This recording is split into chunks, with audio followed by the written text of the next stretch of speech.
Boa tarde, meus amigos. Hoje, 20 de abril, domingo, e falaremos sobre o tema As Gargalhadas de Deus. Pode parecer um tema estranho, mas está na Bíblia, essa palavra. Até Deus mesmo falando que não só dá gargalhadas, como zomba dos ímpios, tá? E nós vamos abordar esses assuntos e outros assuntos também, tá bom? Rapidamente. Então vamos lá. O ditado popular diz que quem ri por último ri melhor, ou não entendeu a piada. Engraçado, né? A piada aqui pode ser uma pegadinha.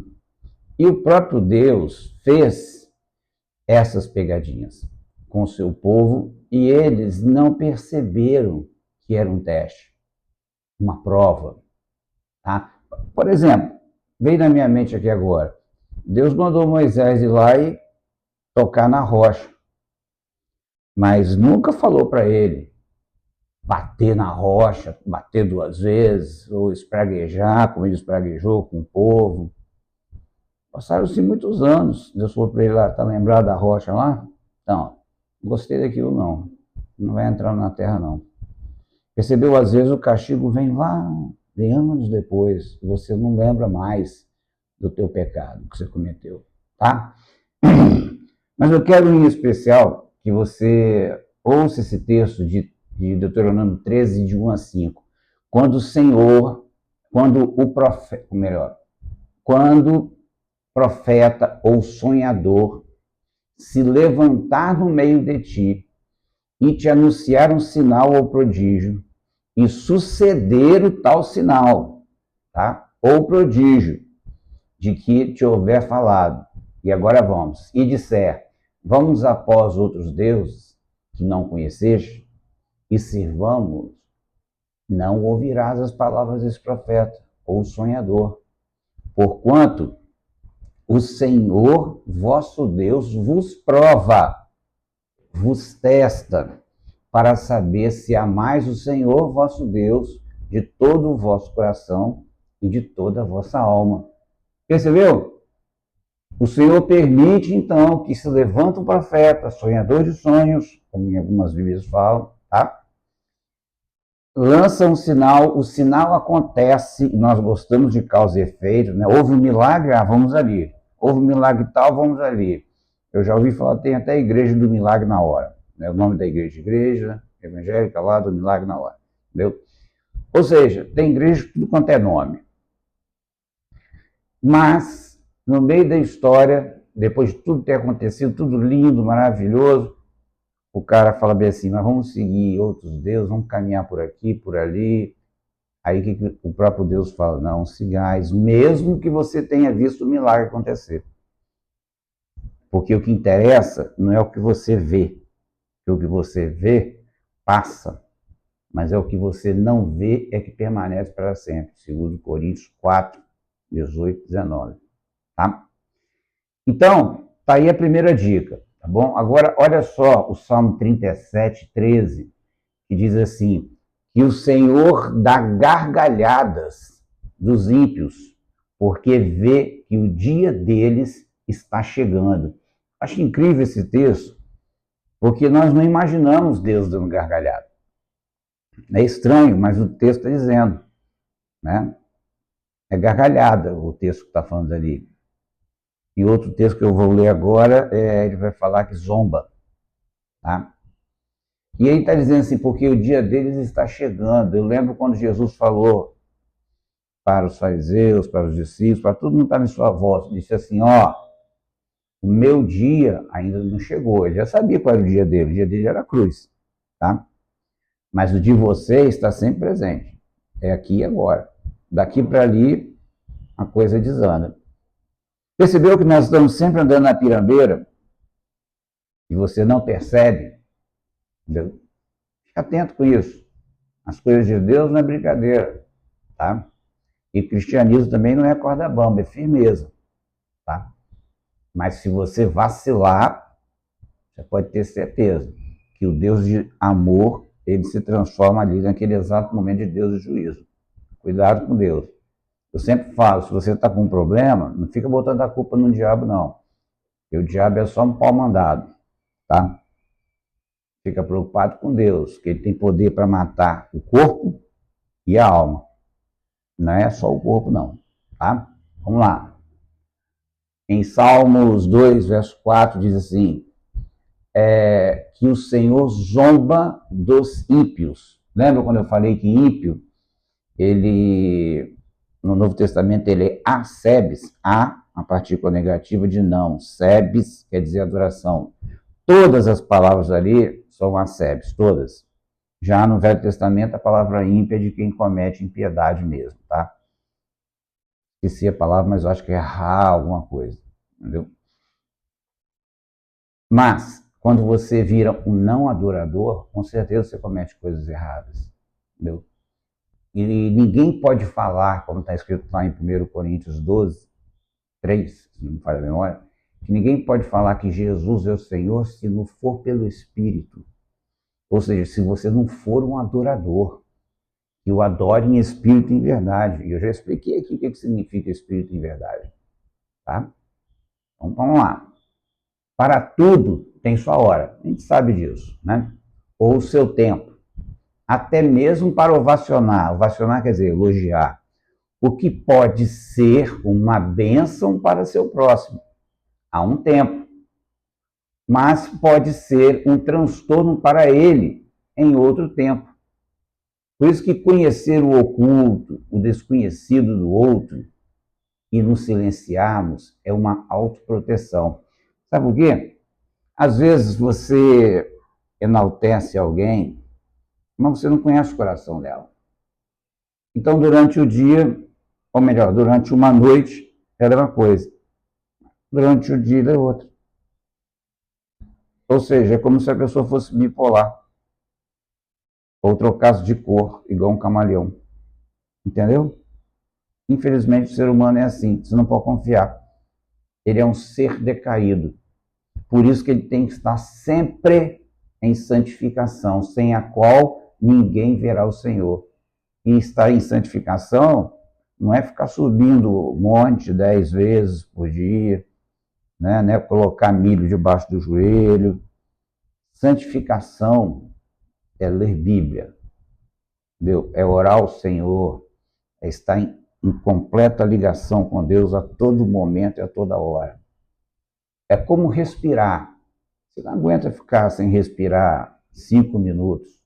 Tem gente que até aguenta, né? Mas são exceções. Mas o normal, deu 30 segundos e já está colocando os bofs para fora. Não é verdade? Então, no Provérbios 27, 14, diz assim: o que bendiz ao seu vizinho em alta voz, né? Pode ser à noite, logo de manhã, por maldição, lhe atribui o que faz. Porque de manhã ele vai mostrar quem ele é mesmo. Entendeu? Agora, para nós que servimos ao Senhor, a Bíblia fala que as misericórdias se renovam a cada manhã. Eu falo isso sempre aqui, eu gosto de repetir. Entendeu? E elas duram para sempre, ela dura para sempre, e são as misericórdias de Deus que não nos deixa ser destruídos. Tá?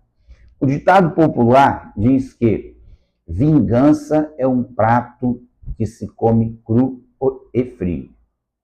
Mas o homem de coração nobre, a preciosidade ultrapassa o quente e o frio e faz apenas o que edifica o próximo.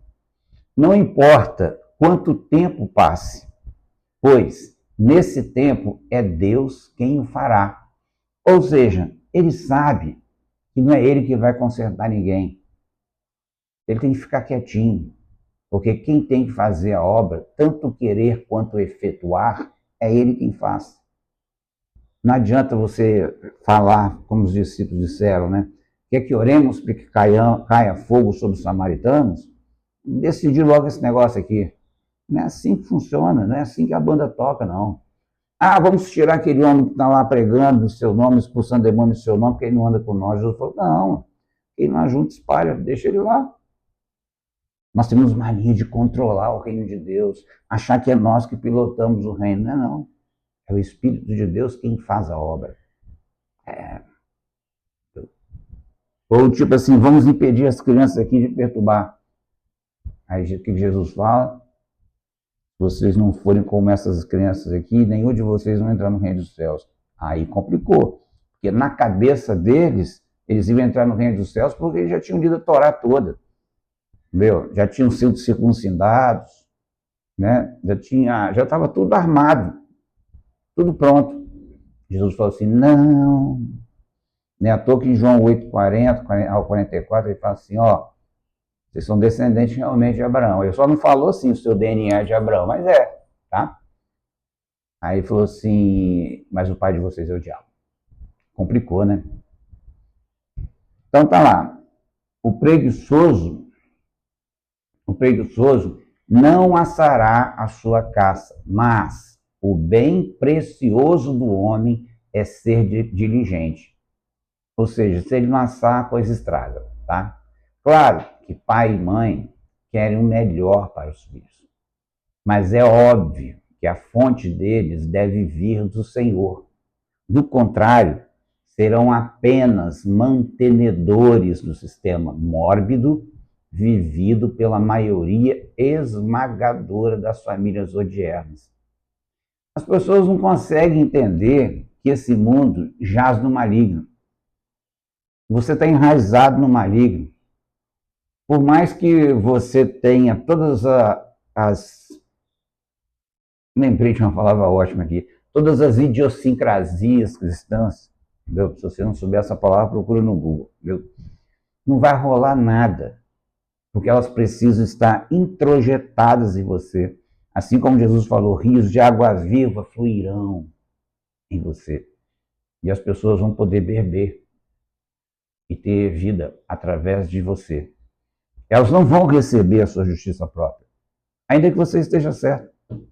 Percebeu? Então, tem que se tocar. Procure saber se você é fruto dessas famílias. Provérbios 6:20 diz, filho meu, guarda o mandamento de teu pai e não deixe a instrução de tua mãe. Acho que vale a pena a gente falar, nós falarmos do que foi dito anteriormente, se você faz parte dessas famílias. Em Êxodo 20, verso 4, fala que eu amaldiçoo até a terceira e quarta geração dos que me aborrecem. Tá? Normalmente as pessoas esquecem esse pedacinho.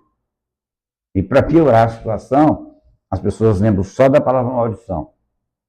Mas esquece da outra parte do texto que fala, mas abençoo a 1000ª geração, e esquece no final do texto, daqueles que guardam os meus mandamentos. A pergunta é, você guarda os mandamentos?